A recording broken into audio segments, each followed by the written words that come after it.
Welcome back to my channel. If you're new here, my name is Mary, and today's video is going to be my TBR for the month of February. In February, there are three, I guess, readathons that I'm planning on trying to participate in a little bit. I'm not going to be super serious about any of these, but that's kind of what I use to base my TBR on. I'm going to go through them like by readathon, if that makes sense. I also have them in my bullet journal, which I'm very proud of myself for actually using. I have been trying to be a bullet journal girly forever. And this year, I decided I was going to fill out all of my spreads, or like create all of my spreads before the year started. I didn't do that. It's January, whatever, the end of January right now, and I'm still working through the last months. But I've got up through September right now done, so I'm very proud of that. Without further ado, I'm just going to jump right into the TBR. So the first readathon that is a month-long readathon that I'm planning on participating in is the Everbloom Academy readathon. I'm not going to remember the girl who runs this, but I will try to remember to link her channel down below. But this has 5 main prompts, and then there are different elective prompts you can choose from. You choose one of those, and then there are departments. So you pick a department, and then there are 2 prompts per department. I hope that makes sense. I did this readathon back in September or October. I can't remember what month, but I vlogged it. So I will try to remember to link one of those vlogs where I may have talked about it more. But at that time, I was just using the prompts. I wasn't like trying to complete the readathon. I was just picking books based on the prompts and not really going in any order. But this time I have picked a department and I picked one elective. So without further ado, this is my TBR. The first prompt is to read a book that has significant character growth. And for this, I'm going to be reading The No-Show by Beth O'Leary. Sorry if you can hear dogs barking in the background. I think someone dropped mail off or something. I tried to wait until it was mostly done, but they still seem a little upset. So if you can hear little boofs, that's them. They're fine. She writes like rom-coms, but they do tend to focus a lot on like character development. And then at least the one that I read was called The Switch, and it was about the 2 women who switched lives. I think it was a girl and her grandmother, and they both had like romances interwoven in it, but it was mostly about them. So the premise of this book is there's 3 women who all got stood up by the same guy on Valentine's Day, and now he's back in their lives for some reason. And so I'm assuming they're going to go through some character development, and I think he is going to go through some character development. I don't know how it's going to go, to be honest with you. For the second prompt, which is to read a book by an author from a different country than the country you live in, I'm reading Midnight is a Lonely Place by Barbara Erskine, which is a like historical fantasy book, and Barbara Erskine is from England. This is about a biographer named Kate Kennedy, and she retires after the dissolution of a like love affair to Essex on the coast, and she's going to work on her new book.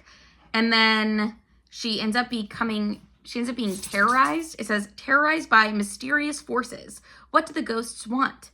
That the truth about violent events of long ago be exposed or remain concealed. And then it says she must struggle for her life against earthbound spirits and ancient curses as hate, jealousy, and revenge and passion do battle across the centuries. So this came out in 1994. I don't remember who I heard about it from, but I'm interested to read this one. It's been on my TBR for quite some time, and I'm excited for the prospect of getting to it finally in February. The next prompt is a book that features a specific type of magic. So she said elemental, divine, psychic, enchantment, or transmutation. And I'm going to be reading The Once and Future Witches by Alexi Harrow. I don't know for a fact if it features any of these types of magic, but I know it is about witches, and I assume it's enchantment. That's what I think it is, but I could be wrong about that. But this is another historical fantasy, so it's kind of funny that I'm reading 2 back to back. But this one I think is like alternate history maybe, but it's about the suffragette movement. And it's, I think, about this like family, like witchcraft used to be a thing, and it's not anymore. But there's these 3, I think they're sisters, who are trying to get the right to vote for women, and they have magical abilities. I don't know that much more about it than that. I read one other, have I read 2 Alexi Harrows actually? I read the one that was nominated in the Goodreads Choice Awards, not this past year, but in 2023. That was the Starling House. I thought it was fine. I also read one, it was like a portal fantasy, and I also gave that one 3 stars. So this is kind of my like last chance to Alexi Harrow, but I've heard great things about this book, but I just don't know if she's an author for me, so we're gonna find out. Next prompt is to read a book that is either underhyped or was published before 2020, and for this I'm gonna be reading The Hunger by Alma Katsu, which came out in 2018. This again, I did not do this on purpose, but this is another historical fantasy. I don't know if this one actually is fantastical. So it says, evil is invisible and it is everywhere. Oh yeah. Tamsin Donner must be a witch. That's the only way to explain the series of misfortunes that have plagued the wagon train known as the Donner Party. And so it's like an ill-fated group struggling to survive in the treacherous mountain conditions, searing heat that turns the sand into bubbling stew, snows that freeze the oxen where they stand. Evil begins to grow around them and within them. As members of the party begin to disappear, they must ask themselves, what if there is something waiting in the mountains? Something disturbing and diseased and very, very hungry. So this is a horror book that I think has a fantastical lean. And again, it is set, I want to say, in like the 1800s because it's a wagon trail in the US. And that is when that happened. I'm excited to read this one. This is one of the oldest books on my TBR, and I'm very excited to get to it. Speaking of oldest books on my TBR, the next book is another one that's been on there forever. And the prompt for this one is to read a book with an earth-toned cover. And so for this, I'm going to be reading Insurrecto by Gina Apostle. This also came out in 2018 and has probably been on my TBR since about then. And it's about two women. One of them is a film director. I don't remember what the other one is, but one of them is Filipino and one of them is American. And I think it's about them going to the Philippines to work on this like film project. And then it's supposed to like be very character focused about their like two different perspectives. So I'm very excited to read this one. I don't remember that much about it off the top of my head. It's been on my TBR forever, so I am really excited to get to it. The elective I chose is to read a book via audiobook because I read a ton of audiobooks anyways. I haven't picked what I'm going to read for that, but I have a ton of audiobooks on hold for my library, and I have a bunch that are like already in my possession. So whatever I read for that will count.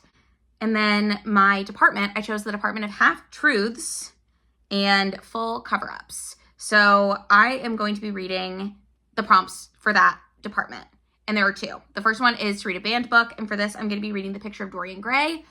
Because I think I mentioned wanting to read that in January. I did not. I still want to read it. So I'm putting it on my TBR for this month. The other prompt is a book that you were excited about but never got to. I own this book, so I will get it to show you. I'm going to be reading Uncommon Type by Tom Hanks. Tom Hanks is one of my favorite authors. No. Tom Hanks is one of my favorite actors of all time. I love his movies. I love him. I just think he's delightful. And this is a short story collection that he wrote in 2020.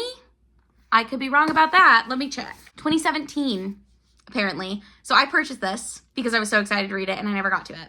So I think this will be a good thing to do maybe all month. Just read like a short story here and there.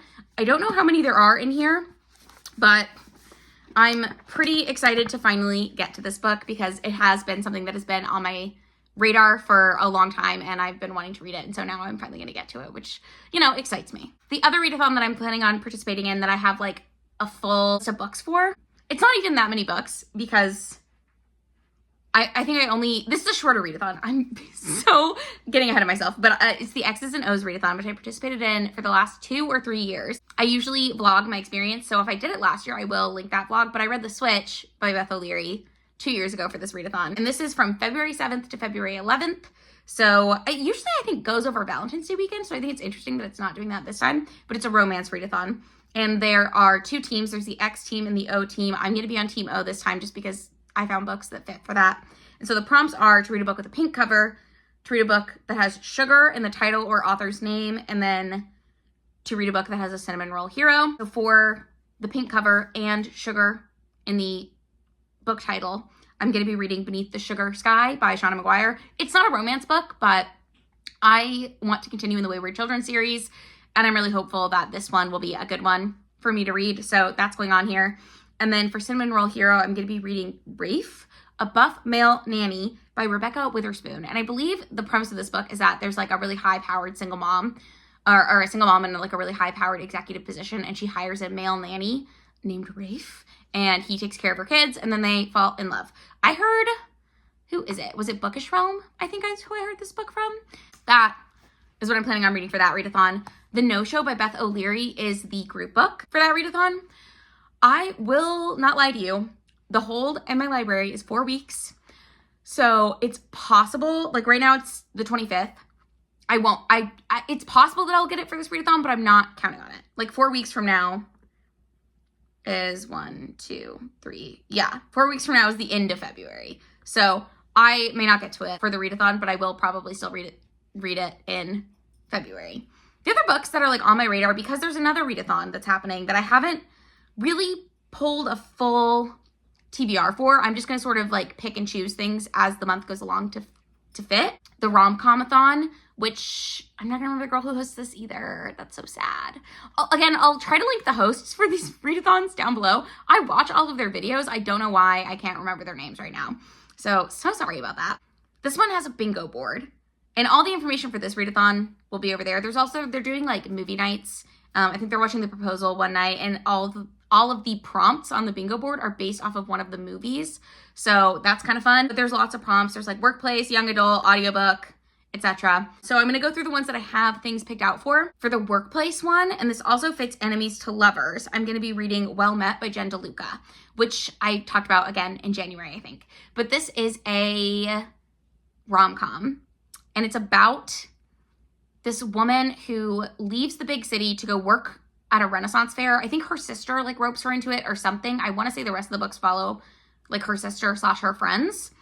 But she meets this guy at the Ren Fair, and it's like his family's Ren Fair. And they get off on the wrong foot, and then eventually feelings develop. So I'm going to read that. For young adult and a school setting, I'm going to read Beneath the Sugar Sky, because I don't think I mentioned what the Wayward Children series is about in this video, but it's essentially kids who find their like perfect portal fantasy world, like Narnia basically, and then end up back in the real world. They have trouble coping with that, so they go to this school called the School for Wayward Children, and that's like where this takes place. So Beneath the Sugar Sky is the third book in that series. I don't know that much about it, but I assume the second book did not take place at the school, but I assume that the third book will be back at the school, but we'll see. So that's why I'm putting it there. And these are young adult. They might even be middle grade, but I'm counting it as young adult.